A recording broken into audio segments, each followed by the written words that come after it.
اعوذ باللہ من الشیطان الرجیم بسم اللہ الرحمن الرحیم مولاي صلی وسلم دائما ابدا علی حبیبک خیر الخلق کلہم۔ محترم خواتین و حضرات، حضرت امام بخاری رحمۃ اللہ علیہ کی بخاری شریف کی حدیث نمبر 185 آپ کے سامنے بیان کرنے کی سعادت حاصل ہو رہی ہے۔ حضرت امام بخاری رحمۃ اللہ علیہ روایت کرتے ہیں، ہمیں عبداللہ بن یوسف نے حدیث بیان کی، انہوں نے کہا ہمیں امام مالک نے خبر دی، ان کو عمر بن یحییٰ المازنی نے، اور انہوں نے اپنے والد سے کہ ایک شخص نے حضرت عبداللہ ابن زید رضی اللہ تعالی عنہ سے کہا، اور وہ عمر بن یحییٰ کے دادا ہیں، کہ کیا آپ مجھے دکھا سکتے ہیں کہ کس طرح رسول اللہ صلی اللہ علیہ وآلہ وسلم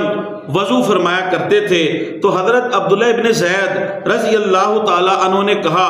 ہاں۔ پھر انہوں نے پانی منگوایا، پھر اپنے دونوں ہاتھوں پر ڈالا، پھر ان کو 2 مرتبہ دھویا، پھر 3 مرتبہ کلی کی، اور 3 مرتبہ ناک میں پانی ڈالا، پھر 3 مرتبہ چہرے کو دھویا، پھر اپنے دونوں ہاتھوں کو دھویا، 2 مرتبہ کونیوں تک دھویا، پھر دونوں ہاتھوں سے اپنے سر کا مسح کیا، سر کے اگلے حصے سے مسح شروع کیا، پھر دونوں ہاتھ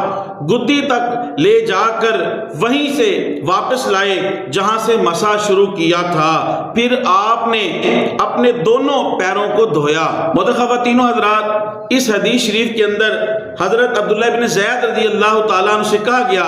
کیا آپ رسول اللہ صلی اللہ تعالیٰ علیہ وآلہ وسلم کی طرح وضو کر کے دکھا سکتے ہیں؟ انہوں نے پانی منگوایا، اور آپ نے اس حدیث پاک کے اندر سماعت کیا کہ انہوں نے وضو کے اعضاء، بعض اعضاء 2 مرتبہ دھوئے اور بعض اعضاء 3 مرتبہ دھوئے، جیسا کہ میرے یوٹیوب چینل کے اوپر آپ پچھلی احادیث میں آپ سماعت کر سکتے ہیں۔ بخاری شریف کے اندر کئی احادیث ایسی ہیں کہ جس میں پیارے نبی صلی اللہ علیہ وآلہ وسلم نے اعضاء وضو کو 1 مرتبہ بھی دھویا ہے، 2 مرتبہ بھی دھویا ہے، اور 3 مرتبہ بھی دھویا ہے، لہٰذا اس میں کوئی تعارض نہیں۔ دوسرا، اس حدیث پاک کے اندر سر کا مسح کرنے کا بیان کیا گیا، پورے سر کا مسح کرنا سنت اور مستحب ہے، اور 1/4 یعنی چوتھائی سر کے حصے کا مسح کرنا یہ فرض ہے۔ واجب الاحترام، بعض اہل علم کے نزدیک سر کے 3 بالوں پہ اگر مسح کر لیا جائے تو مسح ہو جاتا ہے، بعض نے 1 بھی کہا، لیکن احناف کے نزدیک یعنی امام اعظم ابو حنیفہ رحمۃ اللہ علیہ کے نزدیک 1/4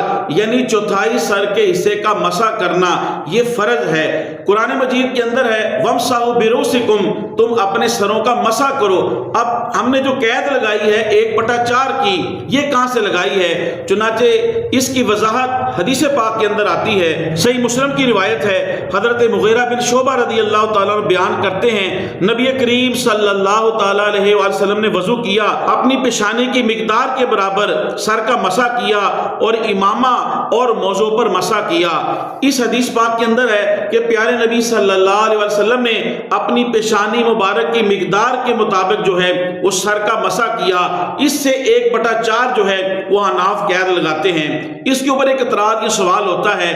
اعتراض یہ ہوتا ہے کہ آپ نے اس حدیث کے پہلے حصے پہ عمل کیا اور دوسرے حصے کو چھوڑ دیا۔ پہلا حصہ یہ کہ ہم نے اس کے اوپر عمل کیا کہ 1/4 یعنی چوتھائی سر کے حصے کا مسح کرنا جو ہے وہ اس حدیث سے ثابت ہے، اور دوسرے حصے پہ جو ہمارے اوپر اعتراض ہوتا ہے کہ آپ اس پہ عمل نہیں کرتے، وہ یہ اس حدیث پاک کے اندر یہ ہے کہ پیارے نبی صلی اللہ علیہ وسلم نے امامے کے اوپر مسح کیا۔ واجب الاحترام، اس کا جواب محدثین ارشاد فرماتے ہیں کہ اگر ہم اس حدیث کے دوسرے حصے پہ عمل کرتے ہوئے امامے کے اوپر مسح کریں گے تو پھر اس حدیث سے قرآن کے اوپر زیادتی لازم آئے گی، کیونکہ مسح کا حکم تو قرآن میں ہے اور اس کی تفصیل جو ہے وہ اس حدیث پاک کے اندر ہے، لیکن امامے کا ذکر قرآن مجید کے اندر نہیں ہے۔ لہٰذا اگر ہم اس حدیث کے دوسرے حصے پہ عمل کرتے ہوئے مسح جو ہے اس کو امامے کے اوپر کرنا جائز قرار دیں تو اس سے قرآن مجید کے اوپر زیادتی لازم آئے گی۔ دوسرا یہ کہ نبی کریم صلی اللہ تعالیٰ علیہ وآلہ وسلم نے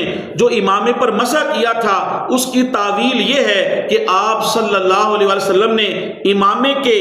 نچلے حصے پر مسح کیا تھا، یعنی آپ صلی اللہ علیہ وآلہ وسلم کے سر مبارک کے اوپر امامہ شریف تھا، اور آپ صلی اللہ علیہ وسلم نے امامے کے نیچے سے مسح کیا تھا، لیکن دیکھنے والا یہ سمجھا، راوی یہ سمجھے کہ آپ صلی اللہ علیہ وسلم نے امامے کے اوپر مسح مسح کیا ہے، حالانکہ آپ صلی اللہ علیہ وسلم نے امامہ شریف کے نیچے مسح کیا تھا۔ تیسری اس کی تشریح اور تعویل محدثین ارشاد فرماتے ہیں کہ ہو سکتا ہے پیارے نبی صلی اللہ علیہ وسلم کے سر مبارک کے اوپر زخم ہو اور اس زخم کی وجہ سے آپ صلی اللہ علیہ وسلم نے امامے کے اوپر مسح کیا، اور امامہ بمنزلہ پٹی ہے اور پٹی کے اوپر مسح کرنا جائز ہے۔ محترم خواتین و حضرات، تبلیغ دین کی نیت سے حدیث شریف کے اس درس کو زیادہ سے زیادہ لوگوں تک پہنچانے کے لیے میری اس ویڈیو کو زیادہ سے زیادہ شیئر کریں۔ اللہ پاک آپ کو جزائے خیر دے۔ السلام علیکم ورحمۃ اللہ وبرکاتہ۔